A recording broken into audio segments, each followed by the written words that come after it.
Sisimulan na po natin ang pagtatanong. Una po si Engineer Mario Hechanova. Engineer Hechanova, maaari nyo bang sabihin sa akin kung ano ang nalalaman ninyo tungkol dito sa Makati parking building na ito? Magandang umaga po, Senador. Ako po si Mario Hechanova. Nagtrabaho ako sa Makati City Government ng 19 years. Yung unang 13 taon sa Engineering Department at yung huling 6 na taon ay bilang General Services Officer. So, ano po ba yung mga posisyon ninyo noong mga panahon nito? Ako po ay bilang General Services Officer. Ina-handle ko po yung Procurement Division, Supply and Property Division, Records Management, and Building Maintenance. Naging Vice Chairman din po ako ng Bids and Awards Committee na kung saan I act as a presiding officer in the absence of the chairman. And we also process the bidding procedure. At kung kailangan, nagpe-prepare din kami ng mga resolution. Okay, salamat po. Ngayon, na-mention nyo yung role ninyo bilang Vice Chairman ng Bids and Awards Committee. Pwede nyo po bang impormahan yung ating komite kung ano ba ang proseso ng pagbibidding? Senador, yung bidding naman is yung buong Pilipinas governed ng Procurement Act, yung RA 9184. So kami pag nakatanggap ng project mula sa Engineering Department, magkakandak na kami ng pre-procurement conference. But after that, ipiprepare na ng opisina yung mga bidding documents. Pag na-prepare na po yun, i-advertise na namin yan sa dyaryo, sa PhilJets. And then, on the 7th day, after nung first day ng advertisement, magkakandak na kami ng pre-bidding conference. Pagkatapos ng 12 araw, pagkatapos ng pre-bidding, andun na po yung actual bidding.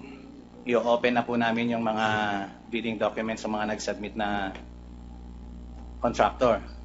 From that, gagawin namin yung bid evaluation.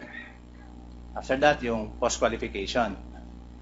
So after the post-qualification, gagawa na kami ng resolution. Re-recommenda namin sa local chief executive for his approval or disapproval. In case of approval, gagawa na kami ng notice of award para sa mga nanalong supplier. Okay. Ngayon po, Engineer Hechanova, dito ba sa transaksyon na ito ay may anomalya nangyari? Meron po, Senador. Okay. Ano po yung anomalya na nangyari na yan? Bago ipabid itong project na to, ipinatawag ako ng city engineer namin. Pinapunta ako sa kanyang opisina at sabi sa akin Mario, gaya ng dati, alam mo na kung sino ang dapat manalo sa project na ito. So, sino daw po ang kailangan manalo doon sa project na yan? Sinabi niya sa akin na maliwanag po yun na kailangan manalo sa project na to, yung Hillmarks Construction. Hillmarks Construction. So, sa madaling salita, niluto itong bidding na ito para manalo ang Hillmarks. Ganun po ba?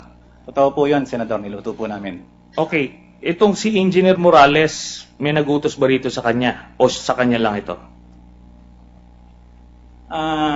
Senador, si Engineer Morales naman parang alter ego na ng mayor yan Pag siya ang nag-utos, alam namin galing na po sa mayor ang utos. Sino pong mayor ang tinutukoy ninyo? Si Vice President Jojo Binay po, Senador.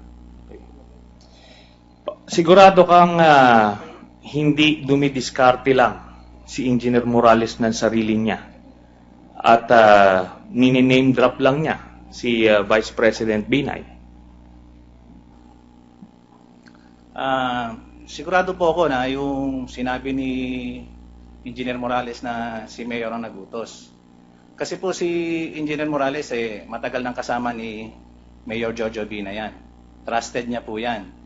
So, siya rin ang building official ng Makati. So, kung si Engineer Morales ang lang gagawa ng kalokohan, tingin ko hindi po mangyayari yun dahil sigurado ko mabubuko siya ni Mayor at matagal na akong tinanggal sa trabaho yan kung siya lang ang gumawa niyan. Ano ba to? Asan na ho to si Engineer Morales?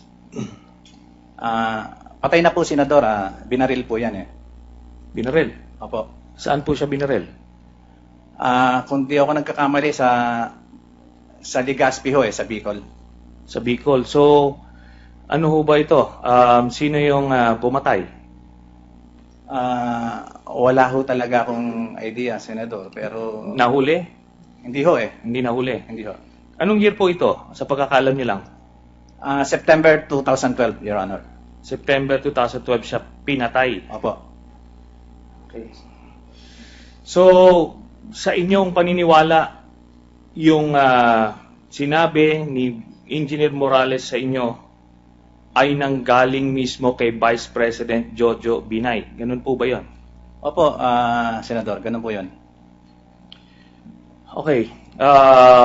Meron ho bang mga pagkakataon na si Vice President Binay mismo ang nagbigay sa na instruction kung ano man para sa ibang transaksyon? Meron po. Minsan po, ipinatawag niya ako at ang sabi niya sa akin sa opisina niya na, Mario, ano ba nangyayari dun sa payment nung cake ni Nancy? So, bakit? Ano bang problema dun sa payment? Kasi sir, yung mga cake na dinideliver nila, nanggagaling yung lista sa DSWD. Kaso yung mga sinabmit kasi ng DSWD, yung ibang recipients, walang pirma. So ako naman, i-account ako ng accounting, so hindi ko po pinaprocess yung payment. So kaya nabibinbin sa opisina yung payment ng cake. So, inamin niya mismo si Vice President Binay na kanino po yung cake, just for the record? Kay Nancy Binay po, Senador. So, can you address Senator Nancy Binay with her title, please? I'm sorry, sir. Senator Nancy Binay po, sir. Okay. Anong sa kanyang negosyo? Ganun ho ba ang sinasabi ninyo? Sa palagay ko, ganun po kasi ang pinapaluhap po yung bayad Yung bayad, yung Opo. dokumentong pambayad Opo. dun sa mga cake. Na dineliver po sa mga senior citizen. Okay. So, ano pa ba ibang sitwasyon na kinausap mismo kay ni Vice President at nagbigay ng instruction? Yung tungkol din ho sa cake, kinagalitan ako dahil tumatagal na naman ho uli yung bayad. So, tuwing nade-delay ang bayad nyo sa cake, ipina-follow up kayo mismo ni Vice President Binay? Opo, Senador. Okay. Mabalik tayo dito sa sinasabi nyong niluluto yung bidding. Paano nyo ito ginagawa? Halimbawa po, yung dito sa Hillmarks Construction, ang ginawa ho namin, pinagsubmit na ho namin ng bidding documents yung Hillmarks. Tapos, chinek ho namin yung completeness ng papel nila, kung talagang responsive. So, bago namin pinaselyuan sa kanila. Tapos kami na ho yung kumuha ng magiging kalaban nila. Kami nag-prepare ng documents ng kalaban nilang kumpanya. Sinigurado namin na mas mataas lang yung bid nila kaysa sa bid ng Hillmarks Construction. So, ginagawa yan ng opisina mo in particular? Opo, Senador. Bilang in your capacity as head ng General Services Department or as Vice Chairman ng Bids and Awards Committee?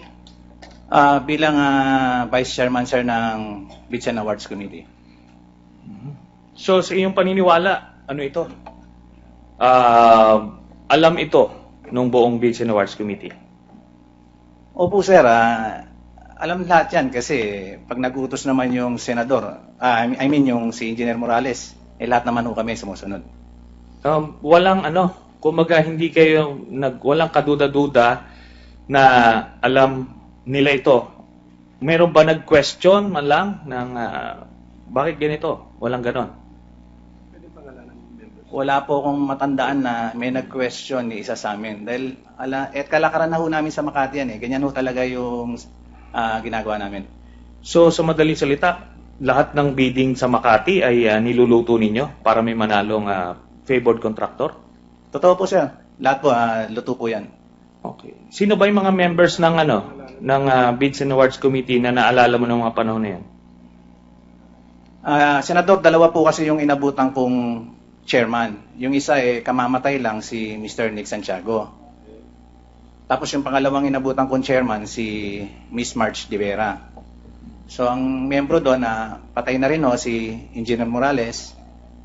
Tapos ako po, yung dalawa po yung legal officer namin si Attorney Kenneth Dasal. Tapos yung budget officer namin si Lorenza Amores. Okay. Di ba pinapublish nyo itong notice to bid? Opo, Senador. So, pwede kahit sino mag-join, right? Opo, totoo po yun. So, paano yan kung may sisingit na hindi nyo kasabwat? Paano gagawin nyo? Pag may mga sumasali, sir, minsan tinetechnical namin sila, tatalunin namin sila sa post-qualification. Pero may ginawa ko kami minsan doon na meron kasing isang project na firefighting equipment na nag-utos na kailangan na hindi manalo yung isang bumili ng bidding documents. So ang ginawa namin, yung bumili ng bidding documents na yon, nung araw na isasubmit niya yung bidding documents, ikinulong ho namin sa elevator hanggang malito siya ng submission ng bidding documents niya. So, anyway, tatanungin kita, engineer, ikaw ba kumita sa transaksyon na ito? Hindi po, Senator. Wala akong kinita dito, Senator. Ni isang piso? Napakalaking transaksyon po nito. Hindi naman pwedeng hindi kayo naaambunan. Ni 5 duling ho, Senador, wala akong kinita dyan. Pero kami naman ho, bilang Bids and Awards Committee, may natatanggap po kami kay Mayor na allowance buwan-buwan. Magkano yung allowance na yan? Halos sa 200,000 po kada buwan po. 200,000. Okay. So, bilang miyembro ng Bids and Awards Committee, yan ang tinatanggap nyong allowance mula kay Mayor, former Mayor, now Vice President Jojo Binay. Ganun po ba? Opo, Senator. Ano ang nito? Ang sa paniniwala mo para saan itong allowance na ito? Siguro po, Senator, para gawin lang namin kung ano po yung dapat namin gawin. Which is Ako, on my part, ayusin namin yung lahat ng bidding namin. ayusin meaning lutuin. Opo. Okay.